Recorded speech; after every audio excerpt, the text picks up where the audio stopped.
is EWA Radio, the official podcast of the Education Writers Association, and I'm public editor Emily Richmond. In 1921, the neighborhood of Greenwood, Oklahoma, had been one of the most prosperous Black communities in the United States. Then a white mob attacked, destroying the area and killing at least 100 people. For generations, the history of the massacre disappeared from the mainstream and most history textbooks.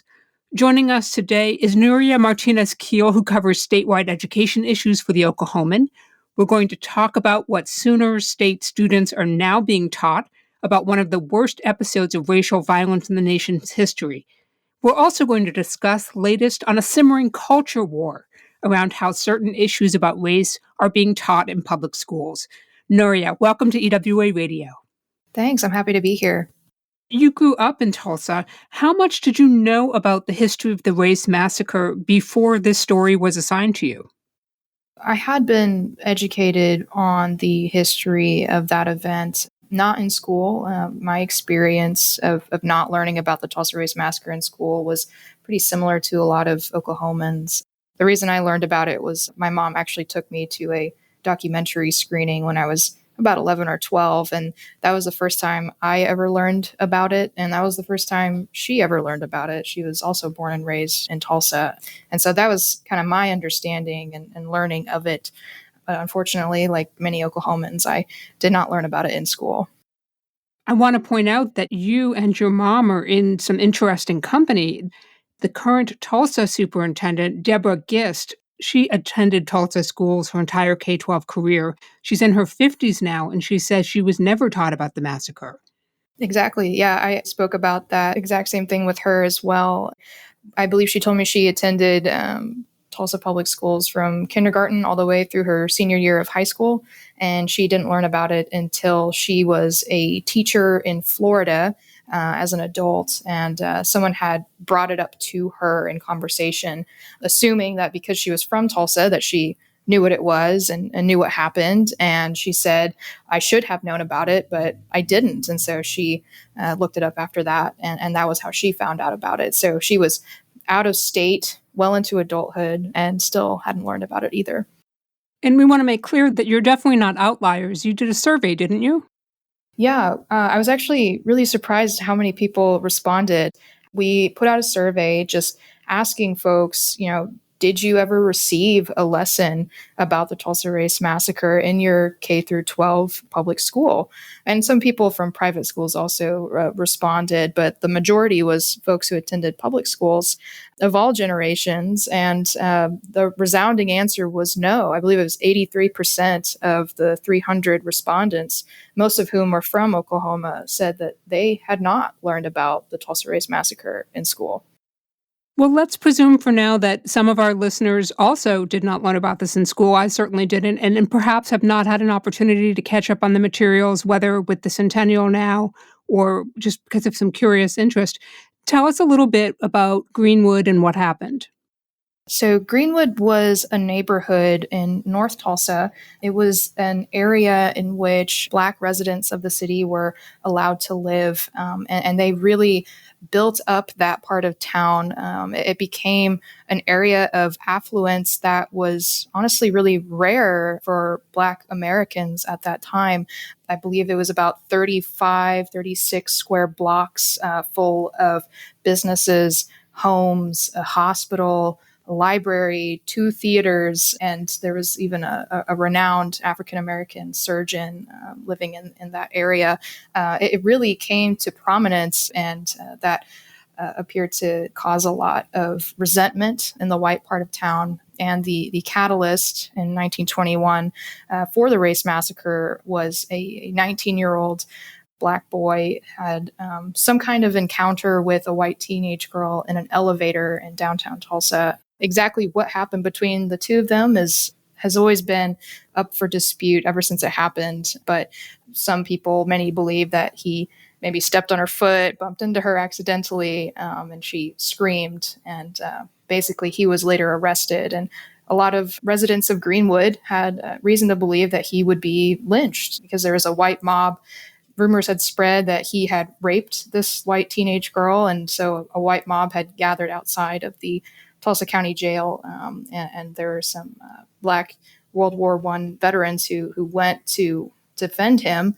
And a conflict broke out between both sides. Some shots were exchanged, and the white mob attacked them and then ended up systematically burning and destroying and looting the entire Greenwood district. So the 35 square blocks of homes and businesses were destroyed. The death count is unclear and has always been unclear, but many estimates put the death count between 100 and 300 dead, most of whom were the African American residents of Greenwood. This is a good moment to talk about some of the word choices around how this historical episode is described and discussed. Until recently, it was called the Tulsa Race Riot, which obviously is a very different connotation than the word massacre. What prompted that change? I think for almost 100 years, it was called the Tulsa Race Riot. It really hasn't been until the past couple of years that the word massacre has taken its place as what many will say was a more accurate description of what happened. The commission that has really led efforts to educate more people about this and to commemorate the centennial, that commission actually changed its name from the Tulsa Race Riot Commission to the Tulsa Race Massacre Centennial Commission. And because a lot of people have come to the realization that riot was really a misnomer, and it actually, back in 1921, many of the people whose homes and businesses were destroyed were denied insurance coverage to rebuild because insurance at the time did not cover damage as a result of a riot. So there's even an economic reason why many people were affected by it being called a riot versus a massacre. And so the systematic nature, the way the mob went about burning individual homes one after the other and shooting and killing innocent residents of this part of the city, that obviously evokes the word massacre. But also the fact that it was deemed a riot prevented many residents from being able to fully rebuild. There's another lesson I got from your reporting. You have some great voices in here, but a couple of them are Black teachers who were once Oklahoma students themselves. And they said it's really important to emphasize not just the violence that happened and the destruction, but what was lost, to understand Greenwood as a once thriving, affluent Black community. Can you talk more about that? Yeah, that was a really interesting part of the story to learn about as I was reporting that out. I spoke with Cecilia Robinson Woods. She is the superintendent of Millwood Public Schools, which is a predominantly African American school district in Northeast Oklahoma City. And I really loved what she had to say about it. She said there's a huge sense of pride that is lost for Black and Brown students when they don't know that an affluent African American community like this ever existed in Oklahoma. They can't really take ownership of that and take pride in that if they don't know about it. And I also spoke with Cecilia's son. His name is E.J. Green. He's an Oklahoma history teacher in Tulsa now. And the way he put it was, my students deserve to have a success story. They deserve to know that there was a time where people who looked like them made it and were successful. So both of them found that it's so important to let them know not just the tragedy of what happened to Greenwood, but also its prominence. Over the past 20 years or so, there have been some revisions to the state's curriculum related to the teaching of this particular piece of history. Walk us through some of that evolution. 2001 was when the state of Oklahoma created the Tulsa Race Riot Commission. And that's really when the state started to examine what happened in Greenwood in 1921. They put together a comprehensive report kind of outlining the events, some of the rumors and disputed facts and things that were kind of surrounding the massacre. I was reading part of their report, and it was very long and comprehensive and covered what some people said happened and what historians agree happened, really diving into what had happened there. And they tried to put a death count together. I think there are a lot of historians that believe the death count was far higher than what the commission initially believed it to be. But basically, that was the time when the state started to really acknowledge and investigate what happened in Greenwood in 1921. So the following year, it was the first time that you ever saw any reference to the event in state academic standards. That was the first time that schools were told, hey, you should be teaching about this. In 2002 is when you first saw that. And then we saw updates to that in 2012. And then in 2019, that made things more specific. In 2002, the Tulsa, as it was written in the standards, the Tulsa Race Riot was offered as an example of teaching rising racial tensions at the time, but it wasn't mandatory. So schools very easily could have skirted around it. And a lot of schools did. And then in 2012, they were updated again to be more specific. But even then, schools still weren't all teaching about it. Oklahoma City Public Schools openly said it was optional in our classrooms until recently. Teachers got to decide whether they wanted to teach about it or not. So I think it's not really until the past couple of years that we've seen a more consistent teaching of this event, and the state of Oklahoma really trying to be more proactive in ensuring that schools are teaching about this. There have been more accountability put in terms of our students being tested on this and some kind of state exit exam or high stakes test. Yeah, so the only time that it's tested about is in U.S. history exams, which in Oklahoma, high school juniors will take that. There are actual questions now on the U.S. history exam. That's a state test. It shows up on our school report cards every year. And that test its current edition was written in 2019. The State Department of Ed wouldn't confirm to me whether or not there were questions about the Tulsa Race Massacre on that U.S. history exam pre-2019, but now there are actual questions about that event on that high-stakes test. Oklahoma history does not have a state test, and that's where the state standards are more robust on what teachers are supposed to teach about regarding the Tulsa Race Massacre. And that subject is where they're told specifically, you got to teach about the emergence of Black Wall Street as well as what happened in the Tulsa Race Massacre. What did you find out about how it's being taught maybe differently among districts within Oklahoma? For example, Tulsa versus Oklahoma City.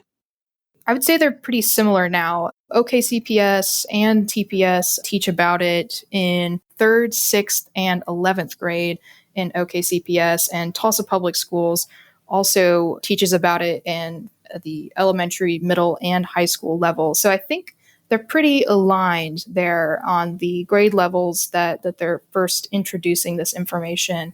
E.J. Green, he teaches at a charter school, and he dedicated 4 days of class time to talking about this. It's a school in North Tulsa, and he really found it to be important that his students have a very complete understanding of both the emergence of Greenwood and the catalyst and the motivations for the massacre, and then what happened, the ensuing damage.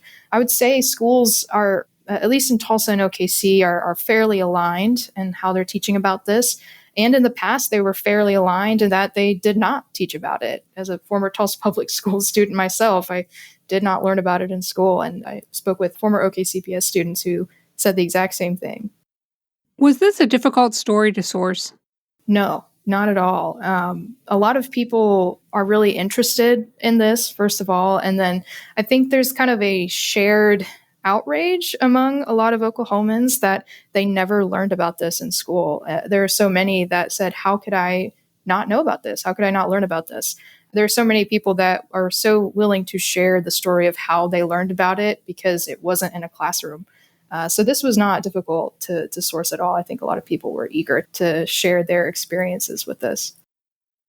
We're talking with Nuria Martinez-Keel of the Oklahoman about how the state schools are teaching the Tulsa Race Massacre. Don't miss an episode of EWA Radio. You never have to. You can find us on your favorite podcast app. And thank you to everyone who has taken a moment to rate us on iTunes. Your support and your feedback are helping us to grow. Nuria, at the same time that Tulsa and Oklahoma were bracing for this massacre anniversary, the state's public schools have become mired in a culture wars controversy that's also playing out in many other states.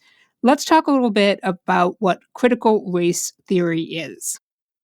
So, critical race theory challenges us to think about racism not in just an individual sense of one person saying or doing racist things, but how it can be woven into our society and built into our structures, and how those structures can create outcomes that advantage white folks and disadvantage people of color. It is a theory that's been used largely in academic circles since the 1970s. It's typically more of a legal theory versus something that would be taught in a K 12 school. You went out to look to see were Oklahoma schools teaching it? Are they teaching it?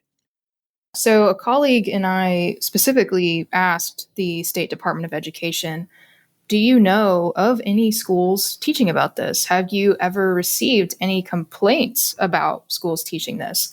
And they checked, I think, with three different departments and their legal team within the State Department of Ed. And the answer they came back with was unequivocally no. They had not heard from any schools, from any parents complaining about this being taught. I think for a lot of people, it was kind of something that some educators viewed as a non-issue, and something that legislators, they didn't think legislators really needed to govern this because it didn't seem to be happening very often.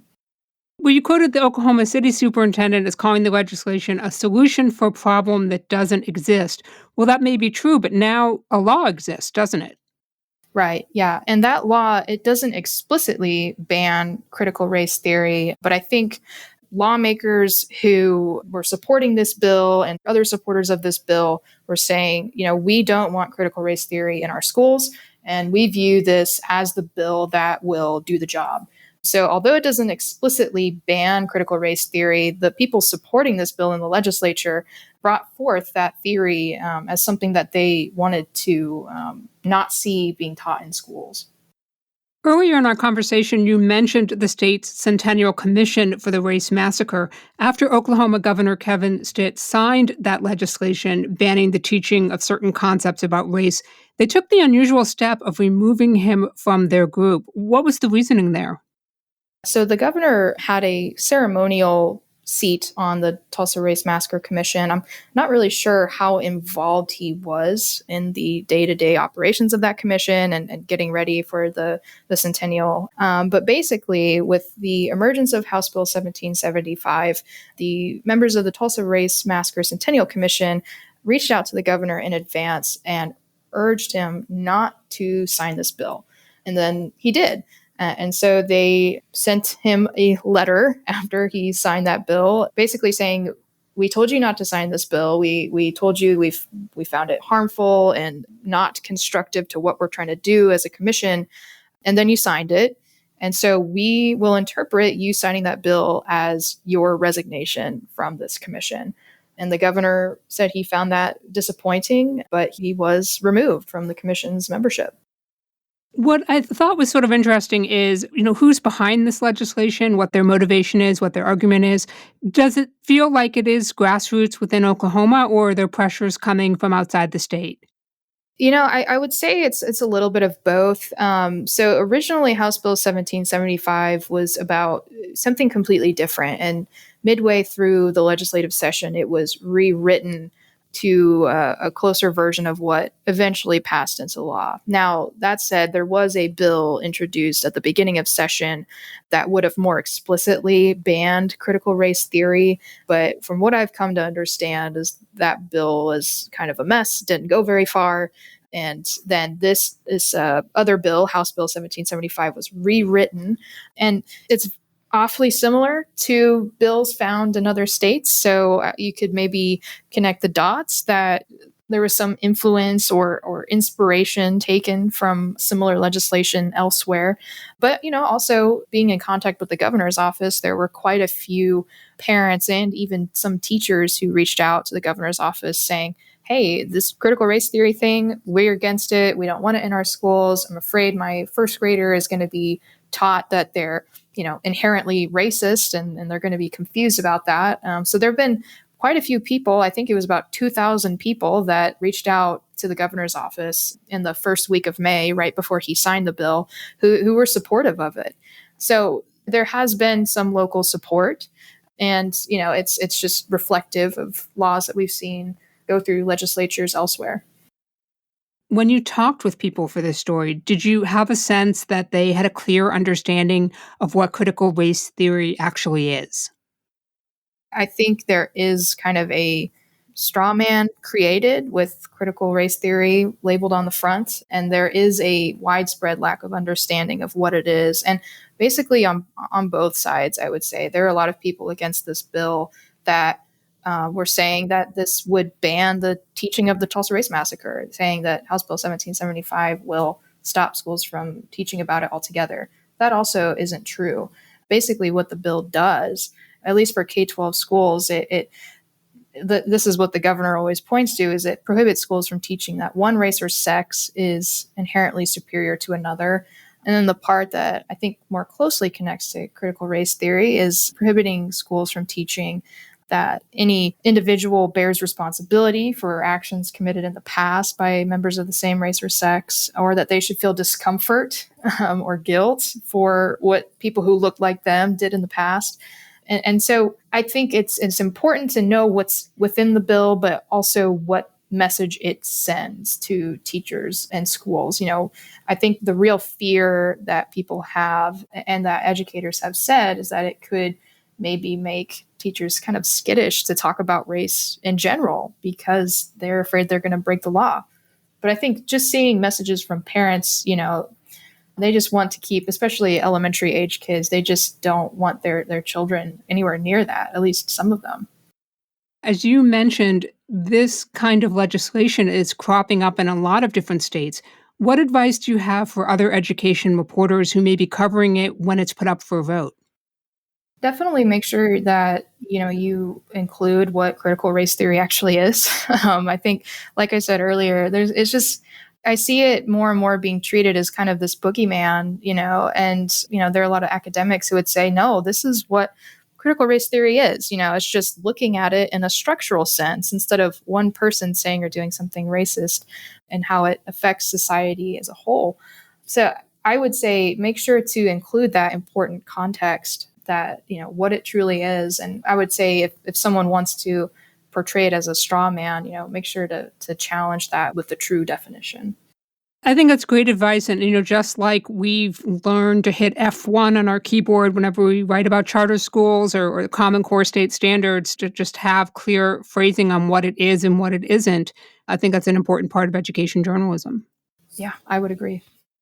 Nuria, you were a member of EWA's New to the Beat program just a couple of years ago. That's for reporters who are getting started in education journalism.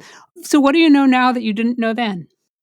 Oh, I would echo some advice that my New to the Beat mentor, Daryl Burnett, assistant managing editor at Education Week and education funding expert, he really challenged me just to keep in the back of my mind in every story that I'm working on that there is always a school funding aspect that is influencing it. So bear that in mind and try to include that angle whenever you can. So if I had to share something that I didn't really know before, I would share that piece of advice with other education reporters. Nuria Martinez-Keel covers statewide education for the Oklahoman. Thank you for making time for EWA Radio. Thank you for having me. That wraps up another episode for us. If there's a story or a reporter you want to learn more about, drop us a line with radio@ewa.org. The mission of the Education Writers Association is to strengthen the community of education journalists and improve the quality of education coverage. For more than 70 years, EWA has helped reporters get the story right. Have a great week, take care of yourselves, and thank you for listening.